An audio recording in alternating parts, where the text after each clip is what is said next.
देवर की शादी। निधि की शादी सुमित के साथ हुई थी। सुमित का एक छोटा भाई भी था और उसका नाम था अमित। और दूसरी तरफ निधि की एक छोटी बहन थी, उसका नाम था अंजलि। निधि के देवर अमित की अच्छी खासी नौकरी थी और निधि का ससुराल भी काफी पैसे वाला था। इसलिए निधि चाहती थी कि उसकी छोटी बहन अंजलि की शादी उसके देवर अमित के साथ हो जाए। लेकिन निधि के सास ससुर और उसका परिवार दोनों भाई बहनों के साथ अपने दोनों बेटों की शादी करने में बिल्कुल विश्वास नहीं रखते थे। अब तो अमित के लिए भी लड़की देखना शुरू करना ही पड़ेगा। उसकी उम्र भी हो गई है और नौकरी भी अच्छी खासी लग गई है। अरे मम्मी जी, लड़की देखने की क्या जरूरत है? मेरी छोटी बहन अंजलि है ना, अमित के लिए एकदम परफेक्ट मैच है वो। निधि, तुमसे कितनी बार कहा है, मम्मी तुम्हारी छोटी बहन अंजलि को इस घर की बहू नहीं बनाना चाहती। अरे पर आखिर क्यों? मेरी बहन में ऐसी भी क्या कमी है? सुंदर है, सारा काम करना जानती है, फिर आपको क्या परेशानी है? बात परेशानी की नहीं है बेटा, लेकिन मैंने शुरू से ही सोच रखा था एक ही घर की दो लड़कियां अपने बेटों के लिए नहीं लेकर आऊंगी। वो क्या है ना, दोनों बहनें देवरानी जेठानी बन जाएंगी तो बस प्रॉब्लम ही प्रॉब्लम आने वाली है। लेकिन निधि इस बात के लिए बिल्कुल तैयार नहीं थी। वो तो किसी भी कीमत पर अमित और अंजलि की शादी करवाना चाहती थी और इसीलिए उसने अपनी बहन अंजलि को अपने ससुराल में बुलाने का प्लान बनाया। कुछ दिनों के बाद सुमित, वो क्या है ना, मम्मी पापा कुछ दिनों के लिए मामा जी के घर पर चले गए हैं और अंजलि घर पर बिल्कुल अकेली है, तो मैंने सोचा उसे यहाँ बुला लेती हूँ। हाँ हाँ, क्यों नहीं भाई, तुम्हारी छोटी बहन है, तुम उसे बिल्कुल यहाँ बुला सकती हो। लेकिन सुनो, अमित और उसकी शादी के बारे में कोई बात मत छेड़ना। मम्मी इस बात के लिए कभी तैयार नहीं होगी। अगले दिन अंजलि निधि के ससुराल पहुंच जाती है और निधि के कमरे में। अरे दीदी, तुम्हारा देवर तो बहुत हैंडसम है, लेकिन मेरी तरफ नजर उठाकर भी नहीं देखता। अरे तू चिंता क्यों करती है, वो तेरी तरफ नजर उठाकर भी देखेगा और तू इस घर की बहू भी बनेगी। बस अब तू देखती जा। आप कहना क्या चाहती हैं दीदी?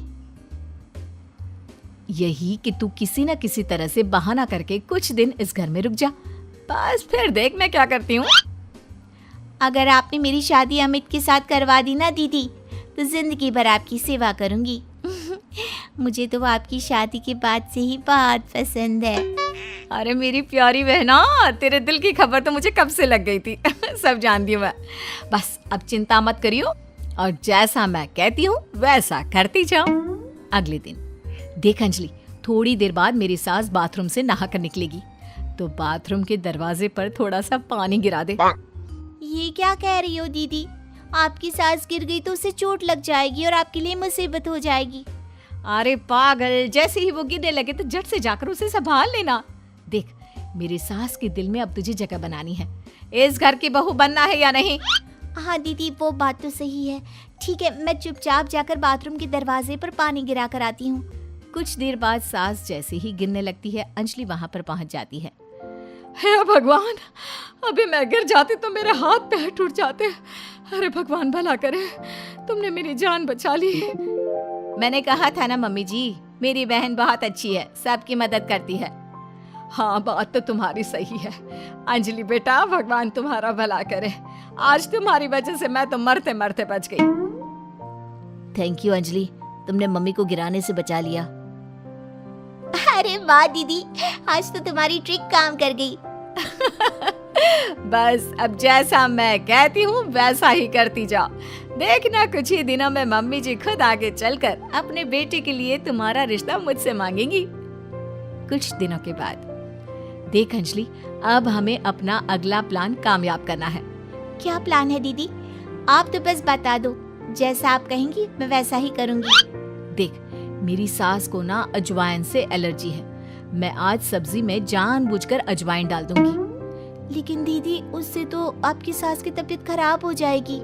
अरे मेरी बात तो सुन, अजवाइन खाने के बाद अगर मेरी सास को थोड़ा सा 1 चम्मच शहद दे दिया जाए तो उनकी तबीयत ठीक हो जाती है। और ये नुस्खा मुझे पता है।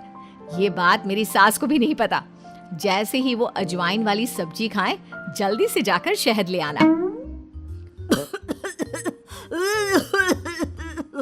ये क्या बहू, तुमने सब्जी में अजवाइन क्यों डाल दिया?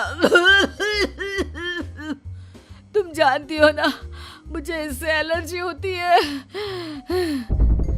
माफ कर दीजिए मम्मी जी, मुझे तो पता ही नहीं था। निधि जल्दी से जाकर मम्मी के लिए पानी लेकर आओ। अरे नहीं नहीं जीजू, आंटी जी की एलर्जी पानी से नहीं बल्कि शहद से दूर हो जाएगी। 1 मिनट रुकिए। अंजलि दौड़ कर जाती है और शहद लेकर आती है। लेकिन तुम्हें इसके बारे में कैसे पता? बस ऐसे ही। आंटी जी ये लीजिए, जल्दी से 1 चम्मच शहद खा लीजिए। अब देखिए थोड़ी देर में आप ठीक हो जाएंगी।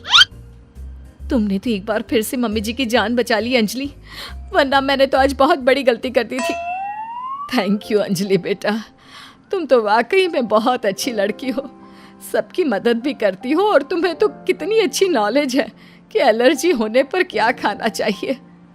वाकई में तुम बहुत इंटेलिजेंट लड़की हो Anjali, thank you so much.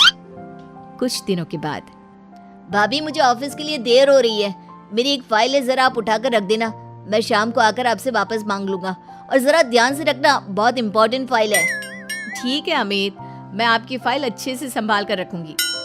Amit के जाने के बाद, देखो अंजलि, ये अमित की ऑफिस की एक बहुत इंपॉर्टेंट फाइल है, मैं जानबूझकर इसे कहीं पर छिपा दूंगी और तुम्हें बता दूंगी कि ये फाइल कहाँ रखी है। बस जैसे ही वो मुझसे फाइल ढूंढने के लिए कहेगा, तुम फाइल झटपट ढूंढ कर ले आना और उसे दे देना। वाह दीदी, मुझे इस घर की बहू बनाने के लिए आप कितनी मेहनत कर रही हैं। शाम के वक्त, भाभी मैंने आपको एक फाइल संभाल कर रखने को दी थी, प्लीज जरा वापस दे दीजिए ना, मुझे एक प्रेजेंटेशन बनाना है। निधि उस फाइल को ढूंढने का नाटक करती है। क्या करूं देवर जी, आपकी फाइल मिल नहीं रही मुझे। अरे भाभी ये आप क्या कह रही हैं? अगर वो फाइल नहीं मिली तो मेरा प्रमोशन नहीं होगा, बहुत इंपॉर्टेंट फाइल है। अमित, ये रही तुम्हारी फाइल। दीदी ने ऐसी ही बैठक में छोड़ दी थी और वो काम करने वाली आती है ना, वो इसे उठाकर डस्टबिन में डालने वाली थी, लेकिन सुबह मैंने तुम्हारी बात सुन ली थी तो संभाल कर रख दिया। अंजलि, मैं कैसे तुम्हारा शुक्रिया अदा करूं? तुम जानती नहीं तुमने मेरे लिए आज क्या किया है। अगर ये फाइल खो जाती ना तो मेरा बहुत बड़ा नुकसान हो जाता। देवर जी, मैं तो आपसे पहले से कह रही थी, मेरी बहन अंजलि बहुत अच्छी है। वाकई में बहुत समझदार और इंटेलिजेंट लड़की हो तुम, हमारे फैमिली के लिए कितना कुछ कर रही हो। पहले मम्मी को बचा लिया और आज मेरी फाइल। अगले दिन, मुझे लगता है कि अमित भी अंजलि को धीरे धीरे पसंद करने लगा है। तुमने फिर से वही कहानी कहना शुरू कर दिया। मैंने कहा ना, अंजलि की शादी अमित से हम नहीं करवाना चाहते। देखो बेटा, तुम्हारी बहन बहुत अच्छी है, लेकिन फिर भी मैं अमित के लिए किसी दूसरे घर की लड़की लाना चाहती हूँ। एक ही घर की 2 लड़कियां मुझे अपनी बहू बनाकर नहीं लानी। मम्मी जी, मेरी बहन ने आपके लिए इतना कुछ किया और फिर भी आप उसके साथ ऐसा कर रही हैं। तुम गलत समझ रही हो निधि, ये बात तो हम लोगों ने तुम्हें पहले ही कह दी थी।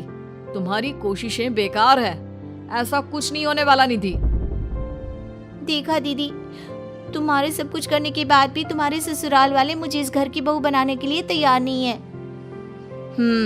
लगता है अब एक आखिरी खेल खेलना पड़ेगा और देखना, उसके बाद सब ठीक हो जाएगा। मजबूरी में मेरी सास को अमित के साथ तुम्हारी शादी करवानी पड़ेगी। लेकिन दीदी, अब आप क्या करने वाली हैं? कल रात को जब अमित ऑफिस से देर से लौटेगा तो उसके खाने में बेहोशी की दवा डाल दूंगी। तुम चुपचाप उसके कमरे में उसके बेड पर जाकर लेट जाना, कुछ करने की जरूरत नहीं है, बाकी का सारा काम मैं संभाल लूंगी। निधि और अंजलि मिलकर अमित को फंसाने का प्लान बनाते हैं। दोनों अमित के खाने में बेहोशी की दवाई डाल देते हैं। भाभी, बड़े जोरों की भूख लगी है। दीदी तो सो गई है, आपके लिए खाना मैं लगा देती हूँ। हाँ हाँ बिल्कुल, वैसे रात काफी हो गई है, तुम सोई क्यों नहीं? मैं तुम्हारा इंतजार कर रही थी, सोचा तुम ऑफिस से लौट कर आओगी, खाना कौन देगा, बस इसीलिए। तुम कितनी अच्छी हो अंजलि, सबका कितना ख्याल रखती हो। थोड़ी देर के बाद खाना खाकर अमित गहरी नींद में सो जाता है और अपने प्लान के हिसाब से अंजलि उसके पास जाकर लेट जाती है। अगली सुबह, मम्मी जी ये देखिए, अमित मेरी बहन अंजलि से कितना प्यार करता है, और कल रात को तो उन दोनों के बीच क्या बताऊं, वो सब हो गया जो नहीं होना चाहिए था। मुझे लगता है अब हमें उन दोनों की शादी करवा देनी चाहिए। नहीं नहीं भाभी, आप ये क्या कह रही हैं? मैंने अंजलि के साथ कुछ नहीं किया, मुझे बस गहरी नींद आ गई थी। अमित, झूठ मत बोलो, कल रात को तुमने मुझसे कहा था कि तुम मुझसे प्यार करती हो और हमारे बीच जो कुछ भी हो रहा है वो सब नॉर्मल है। बस करो भाभी और अंजलि, आप दोनों को ज्यादा झूठ बोलने की जरूरत नहीं है। अब जानती भी है क्या हुआ है। क्या हुआ है? जो कुछ भी हुआ है वो सामने दिख तो रहा है। आप पूरी रात मेरी बहन के साथ थे। आपका प्लान तो मुझे उसी वक्त समझ में आ गया था जब गलती से मेरा खाना आपकी बहन अंजलि ने खा लिया और वो बेहोश हो गई। और वो बेहोशी की हालत में वो सब कुछ कह रही थी जो आप मुझे कहने वाले थे। क्या इसका मतलब तुम्हें सब पता चल गया? हाँ, मुझे सब पता चल गया। और आप सबकी जानकारी के लिए ये भी बता दूं कि मेरी पहले से ही एक गर्लफ्रेंड है शिवानी, और मैं उसे बहुत पसंद करता हूँ।